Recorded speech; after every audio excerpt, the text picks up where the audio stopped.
جی ہاں ناظرین، کہانی میں نیا موڑ تب آیا جب ہسپتال کے کوارڈز میں خوف و دہشت کی ہوا دوڑ گئی۔ منظر کچھ یوں تھا کہ اندر کو، جو پہلے ہی قید و بند کی صحبتیں جی رہا تھا، اچانک طبیعت بگڑنے پر ہسپتال منتقل کیا گیا۔ مگر کسی کو خبر تھی کہ ہسپتال کے ان کمروں میں ایک اور طوفان چھپا بیٹھا ہے۔ جی ہاں، وہ طوفان کوئی اور نہیں بلکہ ایشوریا تھی۔ ایشوریا وہ عورت تھی جو اپنی چالاکیوں اور فریب اور اپنے مکار بھرے کھیل کے لیے مشہور تھی۔ جیسے ہی اسے خبر ملی کہ اندر ہسپتال میں ہے، اس کے دماغ میں ایک اور شیطانی خیال آیا۔ اس نے فیصلہ کیا کہ اگر اندر زندہ رہا تو وہ ایک دن ضرور اس کا کالا چٹھا کھول دے گا، دنیا کے سامنے لے آئے گا۔ لہٰذا اس بار اس نے یہ باب ہمیشہ کے لیے بند کرنے کی ٹھان لی۔ اور پھر ہوا یوں، وہ منظر جس نے ہر دیکھنے والے کا دل دہلا دیا۔ ایشوریا نے لباس سفید پہنا اور اپنے چہرے پر ایک جعلی سکون اوڑھا اور نرس کا بھیس بدل کر ہسپتال میں داخل ہو گئی۔ کمرے کے دروازے پر ایک خاموش دستک کے بعد وہ اندر گئی، جہاں اندر نیم بے ہوشی کی حالت میں بستر پر پڑا تھا۔ چاروں طرف مشینوں کی آوازیں تھیں، مگر اس خاموشی میں ایشوریا کے قدموں کی چاپ سب سے خوفناک تھی۔ آہستہ آہستہ وہ اندر کے قریب پہنچی، اس کی آنکھوں میں انتقام کی آگ دہہ رہی تھی۔ اس نے اپنے ہاتھ اندر کے گلے پر رکھے اور پوری طاقت کے ساتھ دبانے لگی۔ لمحہ لمحہ اندر کی سانسیں رکنے لگیں، لیکن قسمت کو کچھ اور ہی منظور تھا۔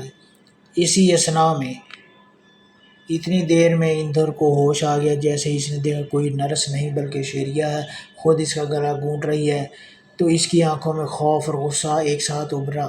اس نے پوری قوت لگا کر ایشوریا کے ہاتھ جھٹکے اور یوں کمرے کے اندر ہاتھا پائی شروع ہو گئی۔ دونوں کے بیچ وہی تصادم دوبارہ ہوا جو کچھ دن پہلے جیل کے اندر ہوا تھا۔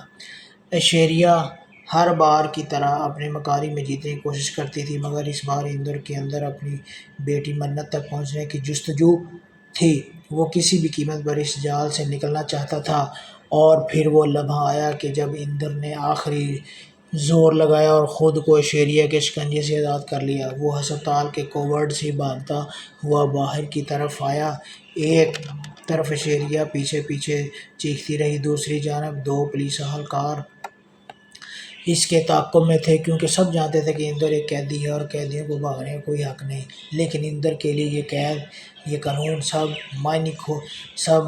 معنی کھو بیٹھے تھے۔ اس کے دل میں بس ایک ہی خواہش تھی کہ اپنی بیٹی منت کے پاس پہنچ جائے اور وہ سچ بتانا جسے ایشوریا برسوں سے چھپاتی آئی ہے۔ مگر قسمت کے کھیل بھی عجیب ہوتے ہیں۔ اگر پولیس نے دوبارہ اندر کو دبوچ لیا تو پھر وہ ہمیشہ کے لیے قید ہو سکتا تھا اور منت تک سچائی کبھی نہ پہنچ پائے گی۔ دوسری جانب ایشوریا کی آنکھوں میں یہ خوف صاف جھلک رہا تھا کہ اگر یہ باپ بیٹی آپس میں مل گئے تو اس کا بنایا ہوا محل فریب ایک لمحے میں زمین بوس ہو جائے گا۔ اس وقت کہانی ایک ایسے موڑ پر کھڑی ہے جہاں پر قدم قدم پر خطرہ ہے۔ کیا اندر پولیس کے ہاتھوں پکڑا جائے گا؟ کیا وہ اپنی بیٹی تک پہنچ جائے گا؟ ایشوریا کا سچ بیان کر پائے گا؟ یا پھر ایشوریا ایک بار پھر اپنی مکاری میں کامیاب ہو